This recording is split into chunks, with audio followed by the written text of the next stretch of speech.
I'm Lakshmi Devaki. I'm a yoga instructor and enthusiast. My journey of yoga started more than a decade ago. For me, yoga is physically, mentally, and spiritually transcendental. Today, let us chant the Yoga Sutras of Patanjali. The Yoga Sutras of Patanjali are succinct and profound in approach. The 196 sutras are divided into 4 parts called as padas: the Samadhi Pada, the Sadhana Pada, the Vibhuti Pada, and the Kaivalya Pada. Each sutra is a wealth of wisdom to guide the aspirant to gain knowledge through his own true nature. Let us chant a prayer in respect to Patanjali. Yogena chittasya padena vacham malam sharirasya cha vaidyakena yopakarottam pravaram muninam Patanjali pranjaliranatosmi आबाहु पुरुषाकारं शङ्खचक्रासिधारिणं सहस्रशिरसं श्वेतं प्रणमामि पतञ्जलिम्. Bow down your head to the Guru. Now straighten your head. Now rub your palms and cup your palms and place them on your eyes.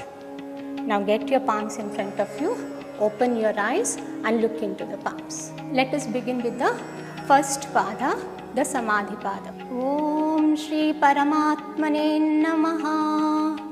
Atha Samadhi Padaha. Atha Yoga Anushasanam. Yoga Chitta Vritti Nirodha. Tada Drashtu Svarupe Avasthanam. वृत्तिसारूप्यं इतरत्र वृत्तयः पञ्चतया क्लिष्टा क्लिष्टः प्रमाणविपर्ययविकल्पनिद्रास्मृतयः प्रत्यक्षानुमानागमप्रमाणानि विपर्ययो मिथ्याज्ञानाद्रूपप्रतिष्ठम् शब्दज्ञानानुपाति वस्तुशून्यो विकल्पः अभावप्रत्ययालम्बनावृत्तिर्निद्रा अनुभूतविषयासम्प्रमोषस्मृतिः अभ्यासवैराग्याभ्यां तन्निरोधः तत्र स्थितो यत्नो अभ्यासः स तु दीर्घकालनैरन्तर्यसत्काराशेवितो दृढभूमिः दृष्टानुश्रविकविषयवृत्तिस्नस्य वशीकारसंज्ञावैराग्यं तत्परं पुरुषख्याते गुणवैस्तृष्णं वितर्कविचारानन्दानुगमात् सम्प्रज्ञातः विरामप्रत्ययभ्यासपूर्वसंस्कारशेषोऽन्यः भवप्रत्ययो विदेहप्रकृतिनिलयानां श्रद्धा वीर्यस्मृतिसमाधिप्रज्ञापूर्वक इतरेषां तीव्रसंवेगानामासन्नः मृदुमध्यदिमात्रत्वात् तथोपि विशेषः ईश्वरप्रणिधानात्वा क्लेशकर्मविपाकाशय्यपारमृष्टपुरुषविशेष ईश्वरः तत्र निरतिशयं सर्वज्ञाबीजं स एष पूर्वेषामपि गुरुकालेन अनावच्छेदात् तस्य वाचकः प्रणवः तज्जपतदर्थभावनं ततः प्रत्यक्षेतनादिगमोऽपि अन्तरायभावश्च व्याधिस्थानसंशयप्रमादालस्याविरति भ्रान्तिदर्शनालब्धभूमिकत्वानुवस्तुतत्वानि चित्तविक्षेपांस्ते अन्तरायः दुःखदौर्मनस्याङ्गमे जयत्वश्वासप्रश्वास विक्षेपसह भुवः तत् प्रतिषेधार्थमेकतत्त्व अभ्यासः मैत्री करुणामुदितोपेक्षाणां सुखदुःखपुण्य अपुण्यविषयाणां भावना तच्चित्तप्रसादनं प्रत्यर्थनाविधारणाभ्यां वा प्राणस्य विषयवती वा प्रवृत्तिरुत्पन्ना मनसस्थितिनिबन्धनी विशोका वा ज्योतिष्मती वीतरागविषयं वा चित्तं स्वप्ननिद्रज्ञानालम्बनं वा यथाभिमतिध्यानात्वा परमाणुपरममहत्त्वोऽन्त्येष्यावशीकारः क्षीणवृत्ते अभिजातस्य मने ग्रहीतिर्ग्रहणग्राहेषु ततस्ततदञ्जनातः समापत्तिः तत्र शब्दार्थज्ञानविकल्पैः संकीर्णा सवितर्का समापत्तिः स्मृतिपरिशुद्धौ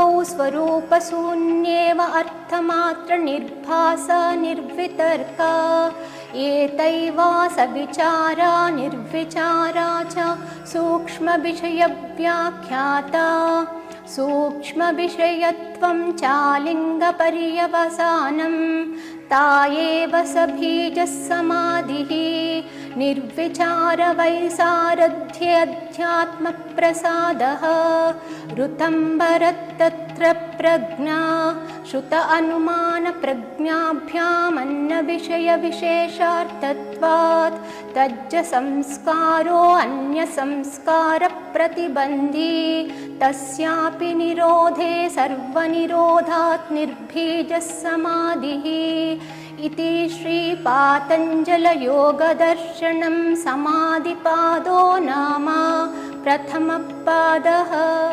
श्रीपातञ्जलयोगदर्शनम् अथ साधनपादः। तपस्वाध्यायरीश्वरप्रणिधानानि क्रियायोगः समाधिभावनार्थक्लेशतनुकरणार्थश्च अविद्यास्मितारागद्वेषाभिनिवेशक्लेश अविद्याक्षेत्रम् उत्तरे सांप्रसुप्ततनुविच्छिन्ना उदाराणाम् अनित्यस्सुचि दुःखानात्मसु नित्यस्सु च सुखात्मख्यातिः अविद्या दृग्दर्शनशक्त्योरेकात्मतेवा अस्मिता सुखानुसयी रागः दुःखानुसयी द्वेषः स्वरसवाही विदूषोऽपि तथा रूढो अभिनिवेशः ते प्रतिप्रसवहेया सूक्ष्मा ध्यानहेयः तद्वृत्तयः क्लेशमूलकर्माशयो दृष्ट अदृष्टजन्मवेदनीयः सतिमूले तद्विपाकुजाध्यायुर्भोगा तेल्लादपरितापफला पुण्यपुण्या हेतुत्वात् परिणामतापसंस्कारगुणैर्वृत्तिविरोधाच्च दुःखम् एवं सर्वं विवेकिनः हेयं दुःखम् अनागतं दृष्टदृश्ययो संयोगा हेयहेतुः प्रकाशक्रियाशीलं भूतेन्द्रियात्मकं भोगपवर्गार्थं दृश्यं विशेषाविशेषलिङ्गमात्रालिङ्गानि गुणपर्वाणि द्रष्टादृशिमात्रशुद्ध्योऽपि प्रत्योहानोपायः तदर्थ एवं दृश्यस्यात्मा कृतार्थं प्रतिनष्टमप्यनष्टं तदन्यसाधारणत्वात् तत्स्वामिशक्तो स्वरूपोपलब्धिहेतुसंयोगः तस्य हेतुरविद्या तदभावात् संयोगो भावोहानं तदृशे कैवल्यं विवेकख्यातिराविप्लावोहानोपायः तस्य सप्तधा प्रान्तभूमिः प्रज्ञा योगाङ्गानुष्ठानादशुद्धिक्षयज्ञानदीप्तिराविवेकख्याते यमनियमासनप्राणायामा प्रत्याहारधारणध्यानसमाधयो अष्टौ अङ्गानि अहिंसा सत्यास्तेय ब्रह्मचर्य अपरिग्रहयमः जातिदेशकालसमयानवच्छिन्ना सार्वभौममहाव्रतं शौच सन्तोष तपस्वाध्यायरीश्वरप्रणिधानानि नियमः वितर्कभादने प्रतिपक्षभावनं वितर्कहिंसादयो कृतकारित अनुमोदित लोभक्रोधमोहपूर्वक मृदुमध्य दुःखज्ञानानन्ताफल इति प्रतिपक्षभावनम् अहिंसा प्रतिष्ठायां तत्सन्निधौ वैरत्यागः सत्यप्रतिष्ठायां क्रियाफलत्रयत्वम् अस्तेयप्रतिष्ठायां सर्वरत्नोपस्थानं ब्रह्मचर्यप्रतिष्ठायां वीर्यलाभः अपरिग्रहस्थैर्ये जन्म कथं ता सम्बोधः शौचात् स्वाङ्गजुगुप्सा परैरसंसर्गः सन्तोषात् अनुत्तमा सुखलाभः काय इन्द्रियसिद्ध्यशुद्धिक्षयतपसः समाधिसिद्धिरीश्वरप्रणिधानात् स्थिरसुखमासनं प्रयत्नसहितिल्य अनन्तसमापत्तिभ्यां ततो द्वन्द्वानभिघातः तस्मिन् सति श्वासप्रश्वास गतिविच्छेदप्राणायामः सत्बाह्याभ्यन्तरस्तम्भवृत्तिदेशकालसाङ्ख्यभिः परिद्रष्टो दीर्घसूक्ष्मः बाह्याभ्यन्तरविषयाक्षेपी चतुर्थः तथा क्षीयते प्रकाशावरणं धारणासु च योग्यता मनसः स्वविषयसंप्रयोगे चित्तस्य स्वरूपशून्येव इन्द्रियाणां प्रत्याहारः तथा परमावस्यते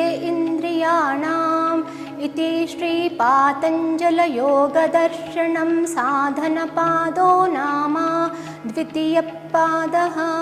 अथ विभूतिपादः देशबन्धश्चित्तस्य धारणा तत्र प्रत्येकतान तद्ध्यानं तदेवार्थमात्रस्वरूपशून्येव इन्द्रियाणां त्रयमेकत्र संयमः तज्जयात् प्रज्ञालोकः तस्य भूमिषु विनियोगः त्रयमन्तरङ्गं पूर्वेभ्यः तदपि बहिरङ्गं निर्बीजस्य व्युत्थाननिरोधसंस्कारयो अभिभावनिरोधक्षणचित्तान्वयो निरोधपरिणामः ततः प्रशान्तवाहिता संस्कारात् सर्वार्थतैकाग्रतयो क्षयोदयो चित्तस्य समाधिपरिणामः ततः पुनः शान्तोदितो तुल्यप्रत्ययो चित्तस्य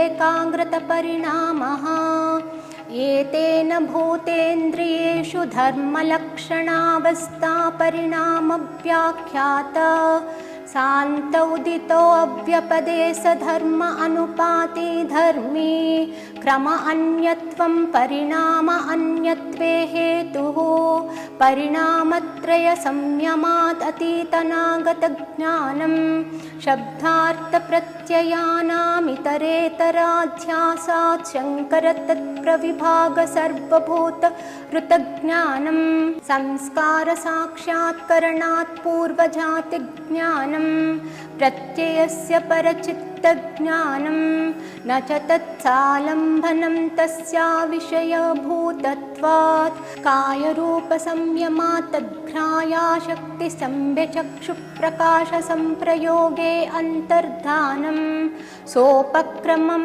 निरुपक्रमं च कर्म तत्संयमात् अपरान्तज्ञानं मैत्रादिषु बलानि फलेषु हस्तिबलादीनि प्रवृत्त्यालोकन्यासात् सूक्ष्मव्यवहिता विप्रकृष्टज्ञानं भुवनज्ञानं सूर्ये संयमात् चन्द्रे ताराव्यूहज्ञानं ध्रुवे तत्कतिज्ञानं नाभिचक्रे कायव्यूहज्ञानं कण्ठकूपे क्षुत् पिपासा निवृत्तिः कूर्मनाड्यां स्थैर्यं मूर्धज्योतिषि सिद्धदर्शनं प्रातिभात्वा सर्वं हृदये चित्तसंवित् सत्त्वपुरुषयोऽत्यन्तसंस्कीर्णयो प्रत्यया विशेषभोगा परार्थत्वात् स्वार्थसंयमात् पुरुषज्ञानं ततः प्रातिभश्रावणवेदनादर्शास्वादवार्ता जायन्ते ते समाधौपसर्गव्युत्थानसिद्धयः बन्धकारणशैथिल्या प्रचारसंवेदना च चित्तपराशरीरा वेशः उदानजया जलपङ्खकण्टकादिषु असङ्ग उक्रान्तिश्च समानजलाज्वलनं स्तोत्र आकाशयो सम्बन्धसंयमात् दिव्यं स्तोत्रं कायाकाशयो सम्बन्धसंयमात् लघुतूलसमापत्तेश्च आकाशगमनं बहिरकल्पिता वृत्तिमहाविदेह ततप्रकाशावर्णक्षयः स्थूलस्वरूपसूक्ष्मान्वयार्थवत्वा संयमात् भूतजयः तत अनिमादिप्रादुर्भावकायसम्पत्तद्धर्म अनभगातश्च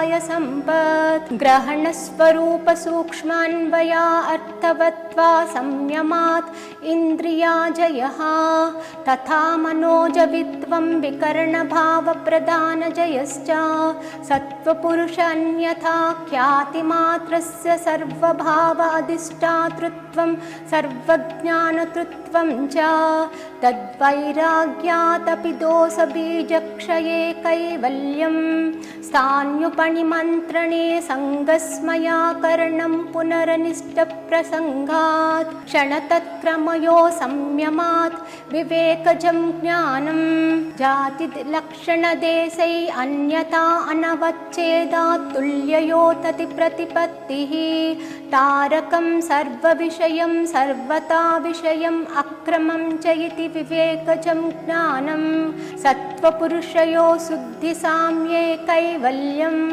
इति श्रीपातञ्जलयोगदर्शनं विभूतिपादो नाम तृतीयपादः इति श्रीपातञ्जलयोगदर्शनम् अथ कैवल्यपादः जन्मौषधिमन्त्रतपःसमाधिजा सिद्धयः जात्यन्तरपरिणामप्रकृत्या पुरात् निमित्तमप्रयोजकं प्रकृतीनां वर्णभेदस्तु ततक्षेत्रिकवत् निर्माणचित्तान्यस्मितामात्रात् प्रवृत्तिभेदे प्रयोजकं चित्तमेकं अनेकेषां तत्र ध्यानजमनाशयं कर्मा शुक्ला कृष्णं योगिनस्त्रिविधमितरेषां तद्विपाकानुगुणानामेव अभिव्यक्तर्वासनानां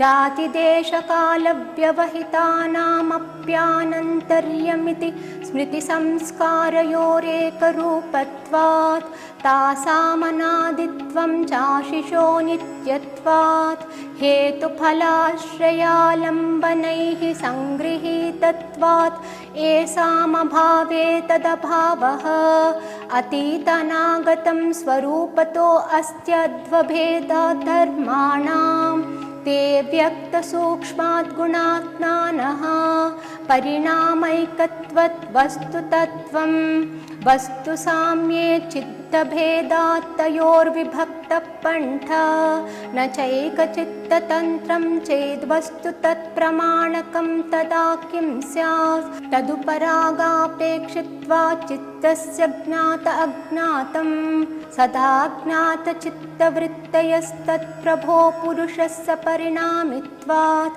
न च तत्स्वाभाषं दृश्यत्वात् एकसमये चोभयानवधारणं चित्तान्तरदृश्ये बुद्धिबुद्धे अतिप्रसङ्गस्मृतिसङ्करश्च चित्ते अत्प्रतिसङ्क्रमाय तदाकारापत्तौ स्वबुद्धिसंवेदनं द्रष्टदृश्योपरक्तं चित्तं सर्वार्थं तत्सङ्ख्यानि वासनाभिश्चित्रमपि परार्थं सम्यक्चकारित्वात् विशेषदर्शनात्मभावभावनानिवृत्तिः तथा विवेकनिम्नं कैवल्यप्राग्भारं चित्तं चच्चिद्रेषु प्रत्यान्तराणि संस्कारेभ्यः हानमेषां क्लेशवदुक्तं प्रसङ्ख्यानप्यकुसीदस्य सर्वथा विवेकख्याते धर्ममेघः समाधिः